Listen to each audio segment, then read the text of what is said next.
ఒకనాడు ఎడ్లబండ్లు గుర్రాలపై సాగిన ప్రయాణం నేడు జీపీఎస్ డ్రైవర్లెస్ జర్నీగా ఎదిగింది. ఆనాడు చెకుముకిరాళ్ల నుంచి పుట్టిన నిప్పు నేడు అగ్గిపుల్లలు, లైటర్లు, సోలార్ టెక్నాలజీతో ఒక వెలుగు వెలుగుతోంది. మాసిన వస్త్రాల్ని నాడు బండలపై ఉతికితే నేడు వాషింగ్ మెషిన్తో ఆ పని చేయిస్తున్నాం. పాత్రలు తోమే పని డిష్ వాషర్కి అప్పగించాం. రోబోలతో ఆపరేషన్లు చేస్తూ గుండెలు, కిడ్నీలు, లివర్ ట్రాన్స్ప్లాంటేషన్ జరిపిస్తున్నాం. ఇలా ఒకటా రెండా పరిశోధనలు, ప్రయోగాలతో వైజ్ఞానికంగా మనం ఎంతో ఎదిగాం.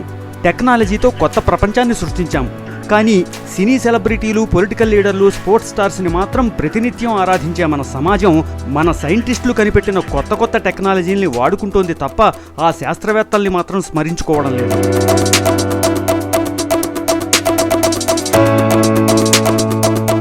వేల ఏళ్ల నాటి బండి చక్రం నుంచి నేటి మొబైల్ టెక్నాలజీ వరకు మనం అనుభవిస్తున్న సౌకర్యాల వెనుక ఈ ఎందరో సైంటిస్టుల త్యాగం, కృషి ఉన్నాయి.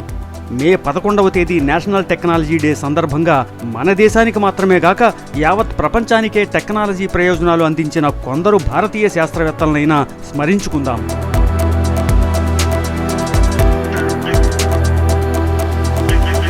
ఎన్నెన్నో లెక్కల సూత్రాలతో ముడిపడిన టెక్నాలజీకి మ్యాథమెటిక్స్తో విడదీయరాని అనుబంధం ఉంది. ఈ మ్యాథమెటిక్స్లో జీరోని కూడా ఒక అంకెగా వాడటం మొదలుపెట్టిన తర్వాతే గణితంతో పాటు దానిపై ఆధారపడిన టెక్నాలజీ డెవలప్మెంట్ ఊహించని వేగం పుంజుకుంది. అంత విలువైన జీరోని ప్రపంచానికి అందించింది భారతదేశం. మ్యాథమెటిక్స్లో జీరోని ఎలా వాడాలనే నిబంధనల్ని మనకి అందించింది ఒకప్పటి మన ఖగోళ, గణిత శాస్త్రవేత్తలైన ఆర్యభట్ట, బ్రహ్మగుప్తులే. వీరికి ముందు బోధాయనుడు, ఆ తర్వాత భారతీయ గణిత శాస్త్రాన్ని మహావీరాచార్యుడు, భాస్కరాచార్యుల లీలావతి గణితం, పావులూరి గణితం, నేటి కాలంలో శ్రీనివాస రామానుజన్ సరికొత్త స్థాయికి తీసుకెళ్లడం జరిగింది.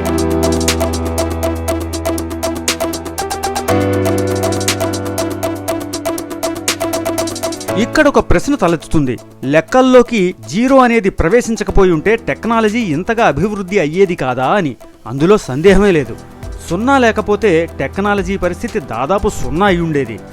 ఆల్జీబ్రా, అరిథమెటిక్, డెసిమల్ అనే మాటే వినిపించక వీటి ఆధారంగా నేడు మన ముందున్న అడ్వాన్స్డ్ ఇంజనీరింగ్ టెక్నాలజీని చూసేవాళ్లమే కాదు, ఫైనాన్స్ మేనేజ్మెంట్కి మూలమైన అకౌంట్స్ ఖాతా తెరిచేదే కాదు. జీరో లేకపోతే నెగటివ్ నెంబర్స్కి, పాజిటివ్ నెంబర్స్కి మధ్య హద్దు అనేది తెలియకపోయేది. అన్నిటికంటే మరీ ముఖ్యమైన విషయం ఏంటంటే ఇవాళ మనందరం ప్రతి చిన్న విషయానికి ఆధారపడిన కంప్యూటర్స్, మొబైల్స్ అన్న మాటే వినిపించేది కాదు.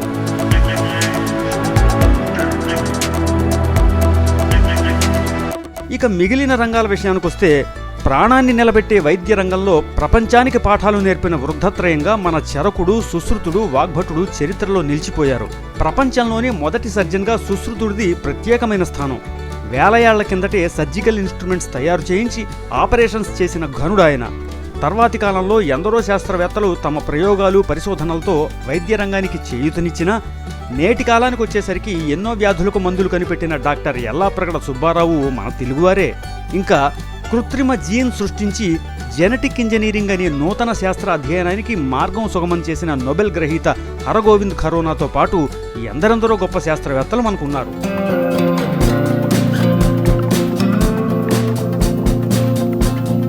అగ్రికల్చర్ నుంచి ఎంటర్టైన్మెంట్, ఆ పైన యుద్ధాల్లో సైతం కీలక పాత్ర పోషించే మరో విభాగం ప్రపంచగతినే మార్చిన ఏరోనాటిక్స్ అండ్ స్పేస్ టెక్నాలజీ. విమానాలు, రాకెట్లు, శాటిలైట్లు, మిసైల్స్, నేటి డ్రోన్ ప్రయోగాలతో ముడిపడిన ఈ రంగంలో భారత శాస్త్రవేత్తల పాత్ర విశేషమైనది.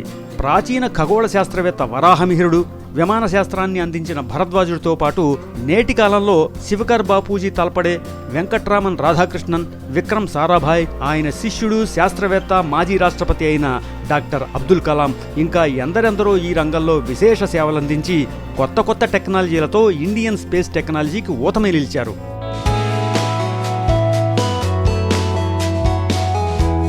ఇక మొక్కలకు ప్రాణముందని నిరూపించిన రేడియో విజ్ఞాన పితామహుడు జగదీష్ చంద్రబోస్, భారత కెమిస్ట్రీ పితామహుడు ప్రఫుల్ల చంద్రరాయ్, రామన్ ఎఫెక్ట్తో నోబెల్ అందుకున్న సర్ సివి రామన్, చంద్రశేఖర్ లిమిట్తో నోబెల్ సాధించిన సుబ్రహ్మణ్యం చంద్రశేఖర్, గొప్ప సివిల్ ఇంజనీర్ మోక్షగుండం విశ్వేశ్వరయ్య, భౌతిక శాస్త్రవేత్త Satyendra Nath Bose, father of Indian nuclear power Homi J Bhabha, ఇంకా శాంతి స్వరూప్ భట్నాగర్, మేఘనాథ్ సాహా, ఇలా ఎందరెందరో ప్రాతస్మరణీయులు మనకున్నారు.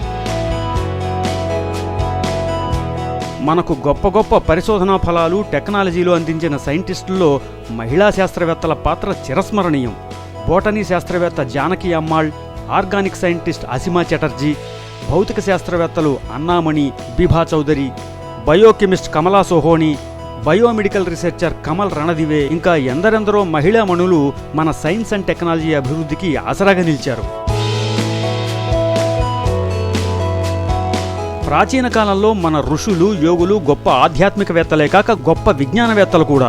వేద విజ్ఞానం ఆధారంగా వారు ఇచ్చిన వైజ్ఞానిక ఫలాలు నేటి ఎన్నో ఆవిష్కరణలకు మూలమయ్యాయి. తర్వాత బ్రిటిష్ పాలనలో పాశ్చాత్య విజ్ఞానాన్ని చదువుకున్న మన భారతీయులెందరో శాస్త్రవేత్తలై రాణించారు.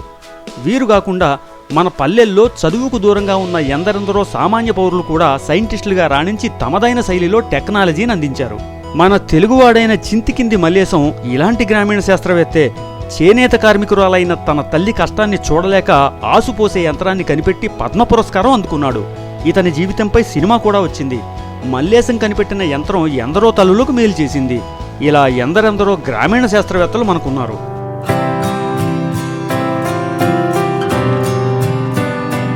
దురదృష్టవశాత్తు నేడు మన దేశంలో శాస్త్ర విజ్ఞాన పరిశోధనలపై దృష్టి తగ్గిపోయిందని, యూనివర్సిటీలలో పరిశోధక విద్యార్థుల సంఖ్య క్షీణించిందనే ఆవేదన దీనంగా వినిపిస్తోంది.